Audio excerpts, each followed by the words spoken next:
மற்றொரு அண்மை செய்தியை பார்த்து வருகிறோம். திருச்சி கிழக்கு தொகுதியில் தாவேக சார்பில் போட்டியிட உள்ளதாக செய்தி பரவிய விவகாரம் தொடர்பாக இன்று விளக்கம் அறிவிக்கிறார் நடிகர் ராகவா லாரன்ஸ். நேற்று அறிவிப்பதாக தெரிவித்திருந்த நிலையில் இயக்குநர் பாரதிராஜா மறைவு காரணமாக ஒரு நாள் தள்ளி இன்று அறிவிக்க உள்ளதாக தகவல் வெளியாகியுள்ளது.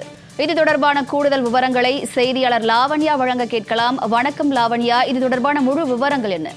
வணக்கம் வினிதா. திருச்சி கிழக்கில் தாவேகா சார்பாக ராகவா லாரன்ஸ் போட்டியிட இருப்பதாக எதிர்பார்க்கக்கூடிய நிலையில் இது குறித்த முக்கிய அறிவிப்பை இன்று அவர் வெளியிட இருக்கிறார். குறிப்பாக நேற்று அவர் வெளியிட்டிருந்த பதிவின் அடிப்படையில் பாரதி ராஜாவினுடைய மறைவையொட்டி நேற்று அறிவிப்பை வெளியிட இருந்த நிலையில் தள்ளி வைக்கப்பட்டது. ஆகவே தொடர்ந்து இன்று அந்த அறிவிப்பானது வெளியிடப்படும் என அவர் தெரிவித்திருந்தார்.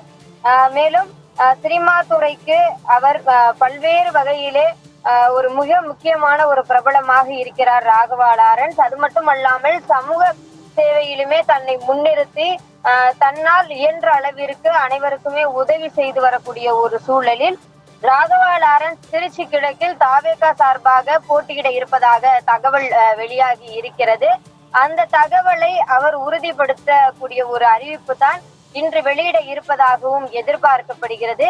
இருப்பினும் மறுதரப்பில் பார்த்தீர்கள் என்று சொன்னால் ராகவா லாரன்ஸ் ரஜினியினுடைய தீவிர ரசிகராக இருந்து வருகிறார்.